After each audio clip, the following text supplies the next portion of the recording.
اعوذ باللہ من الشیطان الرجیم بسم اللہ الرحمن الرحیم ومن الناس من یجادل فی اللہ بغیر علم ولا ہدی ولا کتاب منیر، اور لوگوں میں سے کچھ ایسے بھی ہیں جو اللہ کے بارے میں، اللہ کی باتوں کے بارے میں، اللہ کی صفات کے بارے میں، ذات خداوندی کے بارے میں جھگڑتے ہیں، بحثیں کرتے ہیں، نزاع کرتے ہیں، نہ ان کے پاس علم ہے، بغیر علم ولا ہدی، نہ کوئی ہدایت ہے، ولا کتاب منیر، نہ کوئی روشن کتاب ہے جس سے وہ رہنمائی لے رہے ہوں۔ ثانی عطف ہی، وہ اپنی گردن کروٹ اپنی موڑ کر چل دیتا ہے،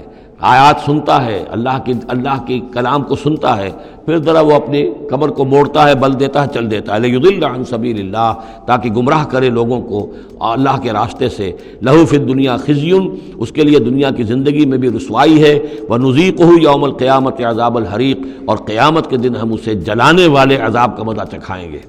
ذالک بما قدمت یداک، اور یہ سب کچھ ہے تیرے اپنے دونوں ہاتھوں کے کرتوتوں کی وجہ سے، جو بھیجا ہے تیرے دونوں ہاتھوں نے، بما قدمت یداک، وان اللہ لیس بظلام للعبید، اور یقیناً اللہ تعالیٰ تو اپنے بندوں پر ظلم کرنے والا نہیں ہے۔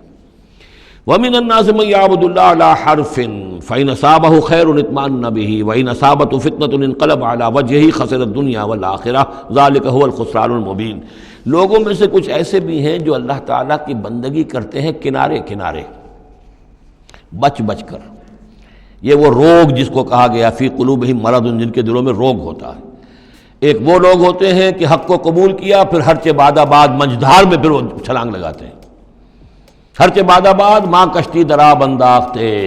ہم نے حق کو قبول کیا، اس کشتی کو ہم نے پانی میں ڈال دیا ہے، اب یہ کشتی تیرے گی تو ہم تیریں گے، یہ ڈوبتی ہے تو ہم ڈوبنے کے لیے تیار ہیں۔ ایک وہ ہیں جو چاہتے بھی ہیں حق کے ساتھ چلنا، لیکن کنارے کنارے گہرے پانی میں نہیں جانا چاہتے،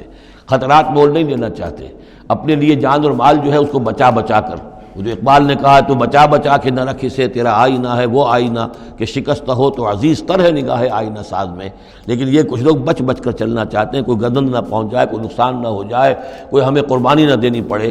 وَمِنَ النَّاسِ مَن يَعْبُدُ اللَّهَ عَلَىٰ حَرْفٍ، کنارے ساتھ، فَإِنْ أَصَابَهُ خَيْرٌ اطْمَأَنَّ بِهِ، اگر خیر آئے تو مطمئن رہیں گے،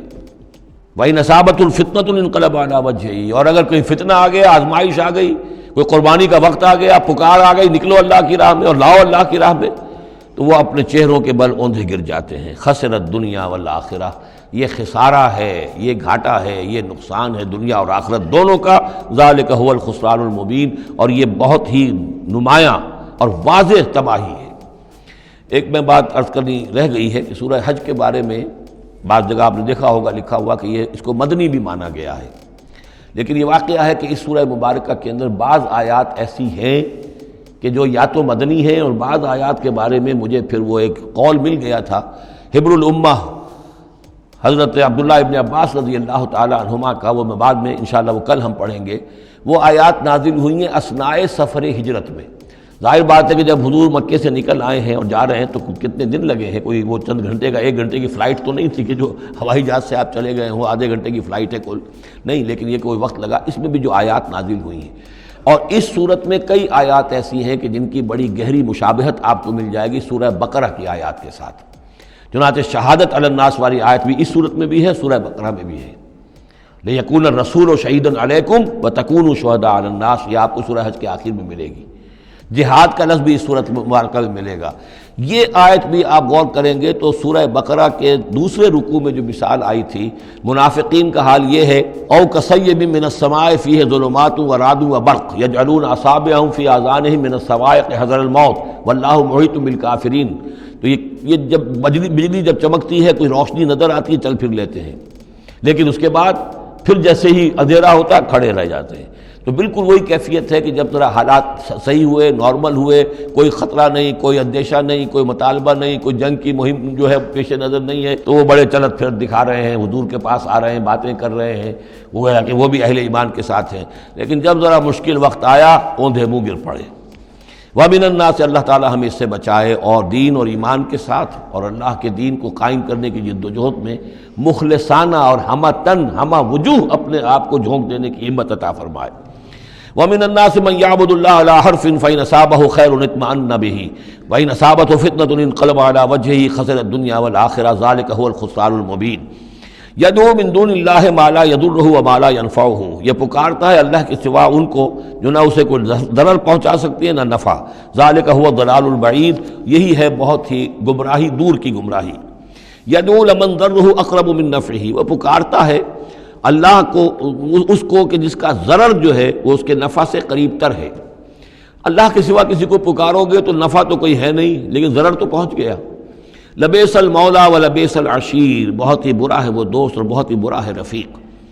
ان اللہ یدخل الذین آمنوا وعملوا الصالحات جنات تجری من تحتها الانہار، یقیناً اللہ تعالیٰ داخل کرے گا ان لوگوں کو جو ایمان لائے اور جنہوں نے نیک عمل کیے ان باغات میں جن کے دامن میں ندیاں بہتی ہوں گی۔ ان اللہ یفعل ما یرید، یقیناً اللہ تعالیٰ کرتا ہے جو چاہتا ہے، جس چیز کا ارادہ کرتا ہے وہ کر گزرتا ہے، فعال لما یرید ہے۔ من کان یظن ان لن ینصرہ اللہ فی الدنیا والآخرۃ فلیمدد بسبب من السماء ثم لیقطع فلینظر هل یذهبن کیدہ ما یغیظ۔ یہ آیت مشکلات القرآن میں سے ہے، بہت سے مختلف انداز میں اس کی تعبیرات کی گئی ہیں، لیکن میرا دل ٹھکا ہے اسی تعبیر پر کہ جو موضح القرآن میں شاہ عبد القادر دہلوی رحمۃ اللہ علیہ نے کی ہے، اور میں اسی کو وضاحت کے ساتھ پیش کر رہا ہوں۔ جو شخص دین کے لیے خدمت کر رہا ہو، دین کے لیے لگا ہوا ہو، کام کے اندر داعی ہے یا اس کسی داعی کے ساتھ ہے، اب اس کے لیے یہ ہوتا ہے کہ ایک تو امید ہوتی ہے کہ اللہ کی مدد آئے گی،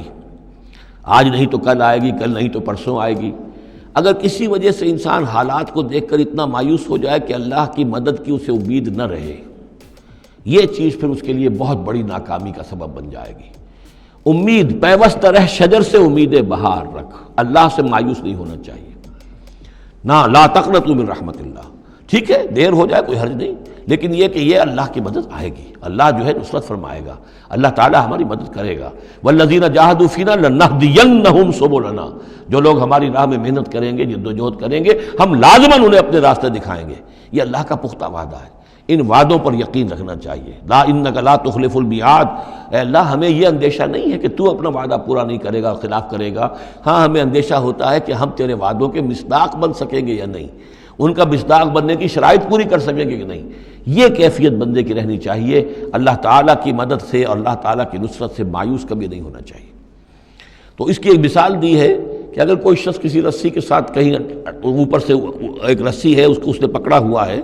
تو تب تک تو یہ کہ تھاما ہوا ہے،